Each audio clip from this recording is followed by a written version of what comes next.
Students, class 10th social science chapter 3rd in history.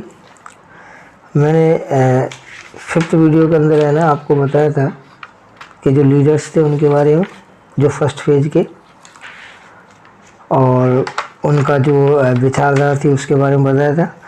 इसके अंदर है ना अपन सेकंड फेज के बारे में पढ़ेंगे कि जो सेकंड फेज के जो लीडर थे इनके अंदर इनकी क्या विचारधारा थी और ये कौन कौन से थे उनके बारे में। तो जो एक्सट्रीमिस्ट ग्रुप था ये शुरुआत इसकी हुई थी 20वीं शताब्दी के स्टार्टिंग के अंदर। इसके अंदर जो मेजर लीडर्स थे और इनके जो कार्य थे उसके बारे में हम बात करते हैं। तो इसमें जो लोकमान्य बाल गंगाधर तिलक, बिपिन चंद्र पाल, अरविंद घोष और लाला लाजपत राय, ये मुख्य लीडर्स थे। इन्होंने एक्सट्रीमिस्ट मूवमेंट चालू किया। इनको हिंदी में है ना गर्म दल भी बोलते हैं, गर्म दल के नेता थे। और ये जो इनका जो मूवमेंट था उसके अंदर इन्होंने ये बताया कि रेनाउंसिंग इम्पोर्टेंट गुड्स, इन्होंने जो भी इम्पोर्टेंट सामान था, आयात करने वाला जो वस्तुएं थी, और एडप्टिंग इंडियन गुड्स, तो उसको त्याग करके और है ना भारतीय जो वस्तु हैं उनको है ना एडप्ट करने का है ना इन्होंने लक्ष्य रखा। नेशनलिस्टिक एजुकेशन और राष्ट्रवादी शिक्षा and satyagraha to promote Indian industries, और है ना भारतीय जो उद्योग हैं उसको ना आगे बढ़ाना। इसके लिए Indians could get the opportunity, और इसलिए है ना भारतीयों को है ना इनके लिए है ना ज़्यादा से ज़्यादा अवसर प्रदान करना और इनके साथ काम करना और उनकी सेवा करना, ये इनका टारगेट था। ए नेशनल एजुकेशन पॉलिसी, और एक राष्ट्रीय जो है ना शिक्षा की है ना नीति, वो भी है ना इन्होंने इनके द्वारा है ना फॉर्म की गई थी। और स्टूडेंट्स मस्ट बी एम्प्लॉय, और जो भी स्टूडेंट्स हैं उनको अवश्य है ना एम्प्लॉय होना चाहिए इन सर्विस ऑफ नेशन, कि भाई स्टूडेंट्स है ना जो पढ़ने वाले हैं वो बाद में राष्ट्र की ना सेवा के अंदर सम्मिलित हों। तो इस बात के लिए भी इन्होंने प्राथमिकता दी। अब आता है tribal peasants and Prajamandal movements इन राजस्थान। देखिए ये सारी बातें तो इंडिया लेवल की हुई। अब हम बात करते हैं राजस्थान के अंदर कि अपने स्टेट की इसके अंदर क्या भूमिका थी, वो देखिए। तो सबसे पहले आता है ट्राइबल एंड पीजेंट्स मूवमेंट्स इन राजस्थान, कि राजस्थान के अंदर जो ट्राइबल मूवमेंट्स हुए और जो पीजेंट्स मूवमेंट्स हुए उनमें पॉलिटिकल अवेयरनेस है ना, ये जो राजनीतिक जागरूकता है वो शुरू हो गई थी हमारे राज्य में, एस्टेब्लिश इन राजस्थान के अंदर with the efforts of the farmers, किसानों के प्रयास के कारण। एंड द ट्राइबल जो सोसाइटी थी, जो आदिवासी समाज था राजस्थान का, इन्होंने भी एक्सेसिव जो बर्डन ऑफ द टैक्सेस, ये करों का जो अतिरिक्त बोझ था वाज पुट ऑन फार्मर्स, जो किसानों पर लादा गया था, दे अपोज्ड, इसलिए उन्होंने इस चीज़ का विरोध किया। And challenged the contemporary political system, और इस प्रकार से उन्होंने ना इस विरोधाभासी राजनीतिक सिस्टम का है ना उन्होंने उसको चुनौती दी। ये रिवोल्ट शुरू हुआ इनजस्टिस, अन्याय के खिलाफ, एंड अननेसेसरी एक्सप्लॉयटेशन, और अनावश्यक अत्याचार के खिलाफ। सबसे पहले इसमें स्टार्ट होता है भगत मूवमेंट। भगत मूवमेंट के बारे में हम बात करते हैं कि for social and moral development, सामाजिक और नैतिक विकास के लिए जो भीलों के द्वारा गोविंद गुरु एस्टेब्लिश्ड, तो गोविंद गुरु नाम के व्यक्ति ने इसे स्थापित किया, इस भगत मूवमेंट को चालू किया द संप सभा के रूप में, and form the Bhagat movement, और बाद में इसको है ना भगत का मूवमेंट के नाम से ना इसका नाम दिया। To keep them with the है ना बाउंड्रीज ऑफ द हिंदुइज्म, अर्थात हिंदूवाद की है ना सीमाओं में बंधते हुए।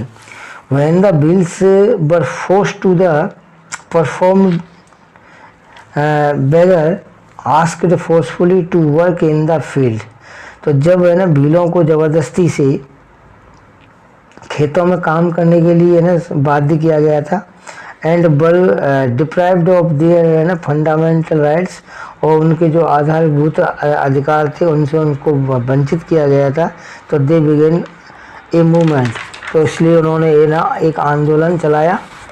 The objective of this social reforms, और इस सामाजिक सुधार का जो है ना ऑब्जेक्टिव था इस आंदोलन का, वो formation of the Bhil state, एक भील राज्य को है ना स्थापित करना था। गोविंद गुरु बाज अरेस्टेड, गोविंद गुरु को है ना अरेस्ट कर लिया गया इन डूंगरपुर स्टेट के अंदर इन अप्रैल 1930, 1913 अप्रैल के अंदर।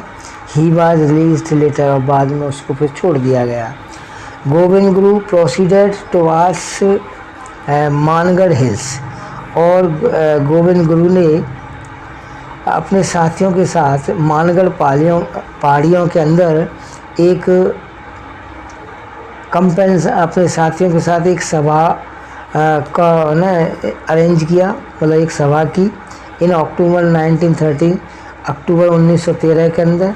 और ही गेव ए मैसेज, उसने एक संदेश भी दिया, एंड अर्ज द भील, और सारे भीलों से है ना ये प्रार्थना की, टू असेंबल देयर, कि वहाँ इकट्ठे होने के लिए।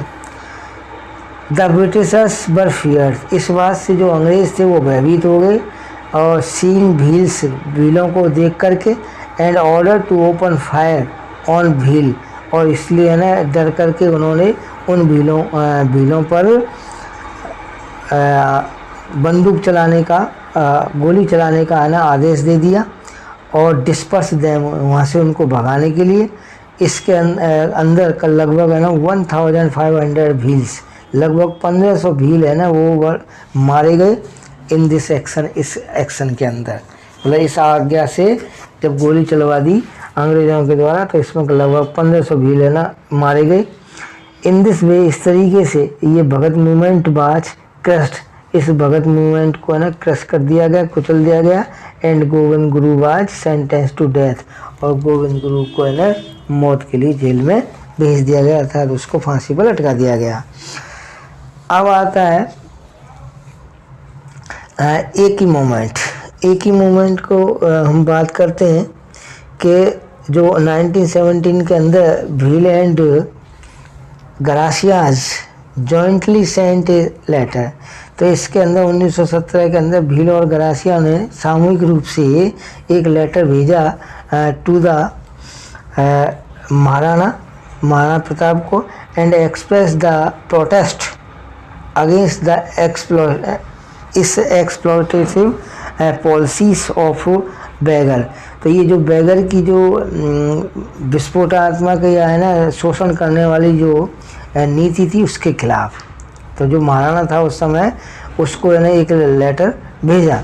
The Bhil started a movement, और इस प्रकार जो भील थे उन्होंने एक आंदोलन शुरू किया अंडर मोतीलाल तेजावत नाम के एक नेता के नेतागिरी के अंदर, नॉन ऑल द एक ही मूवमेंट, जिसे है एक ही मूवमेंट के रूप में है ना जाना गया।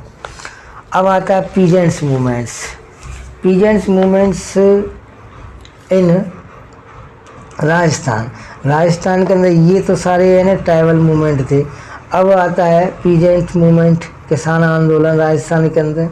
ये जो political, social and economic structure of Rajasthan का जो राजनीतिक, सामाजिक और आर्थिक जो स्ट्रक्चर है, ढांचा है, इंक्लूड रूलर्स, जिसके अंदर है ना शासक भी सम्मिलित हैं, जागीरदार भी सम्मिलित हैं, एंड फार्मर्स भी सम्मिलित हैं। The system was based upon the mutual coordinations, ये ना आपसी सहयोग के आधार पर ये सिस्टम टिका हुआ था, आधारित था। ऑल दीज पीपल, इन सभी लोगों का इसमें सहयोग था। इसके रीजन्स देखिए पीजेंट मूवमेंट के, कि जो rulers did not give attention, कि जो शासक थे वो इस बात पर ध्यान नहीं देते थे, टू द सब्जेक्ट्स, अपनी प्रजा के बारे में, due to the influenced by the British rule, जो है ना ब्रिटिश शासन के दौरान जो जनता प्रभावित थी उनके जुल्मों से उस पर उनका कोई ध्यान नहीं दिया जाता था। So the dependence of the rulers, इसलिए इन शासकों पर जो निर्भर थे अपॉन द जागीरदार, जैसे जागीरदार थे, एंड द डिपेंडेंस ऑफ जागीरदार, और जागीरदारों के ऊपर भी जो निर्भर थे अपॉन द फार्मर्स, जो किसान, कंटिन्यू टू द डिक्लाइन, वो है ना पतन के रास्ते पे है ना चलते रहे, क्योंकि ये एक दूसरे से जुड़े हुए थे। कलेक्टिव एक्सेसिव रेवेन्यू, और दूसरा कारण इसका था कि जो अतिरिक्त जो कर था उसको है ना संग्रह करना। द बेगर एंड लगान, जो लगान था फ्रॉम फार्मर्स, जो किसानों से लिया जाता था। Even the taxes was increase, और फिर है ना बाद में उस टैक्स को है ना बढ़ा दिया गया था अप टू 300 से भी ज़्यादा। ठीक है। Numbers of the agriculture labours, और जो है ना एग्रीकल्चर लेबर्स थी उनकी संख्या increase due to the dependence on agriculture, जो कृषि पर है ना निर्भर थी। So the jagirdar started to the behave more arrogantly, इसलिए जब है ना लोग ज़्यादा कृषि पर निर्भर हो गए तो जो जागीरदार थे वो उनके साथ है ना गलत तरीके से पेश आने लगे।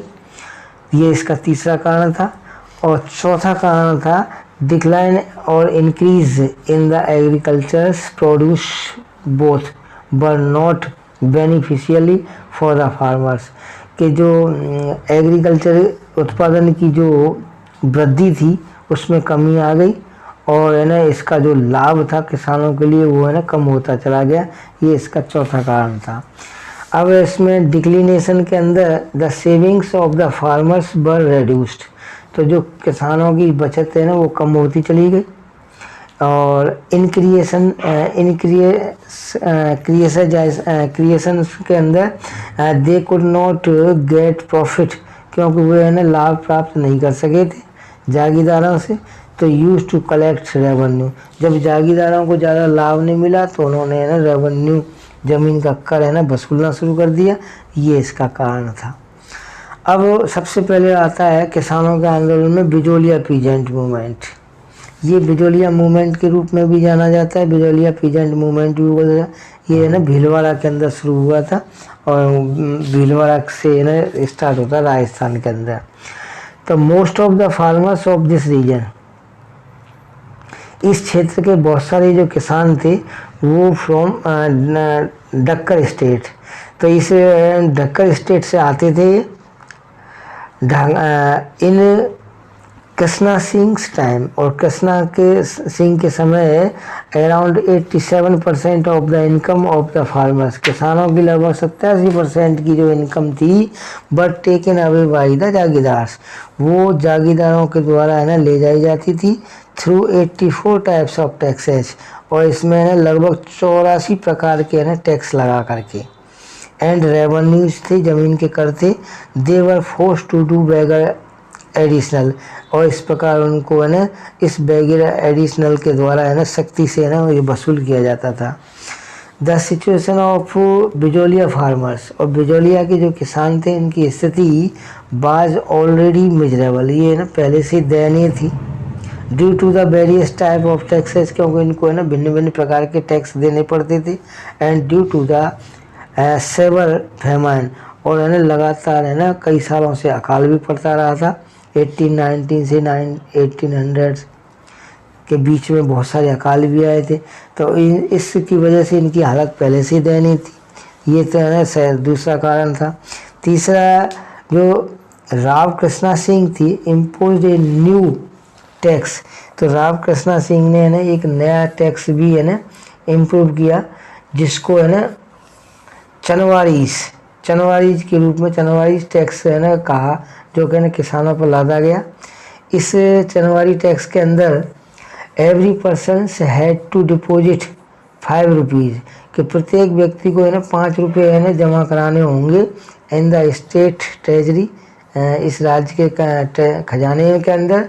On the occasion of his daughter's marriage, अगर किसी व्यक्ति की ये ना पुत्री की शादी होती है तो उसको है ना इस टैक्स के तहत 5 रुपये है ना सरकारी खजाने में जमा कराने होंगे, तो ये टैक्स लादा गया।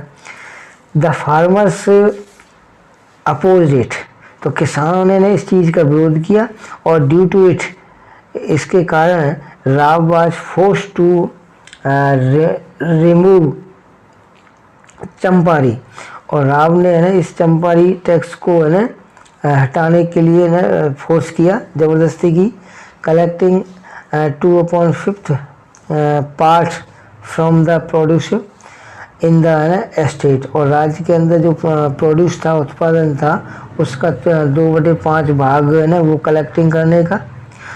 और इसके अलावा स्टॉप सेंडिंग आर्म्ड मैन, और है ना जो हथियार से सज्जित जो व्यक्ति थे उनको है ना भेजना, एलोंग विद द है ना अलहारका के रूप में, हकराज के रूप में, who use to collect the है ना प्रोड्यूस, जो भी उत्पादन को है ना वसूल करता था, जिसे है ना अलहाका के रूप में जाना जाता था।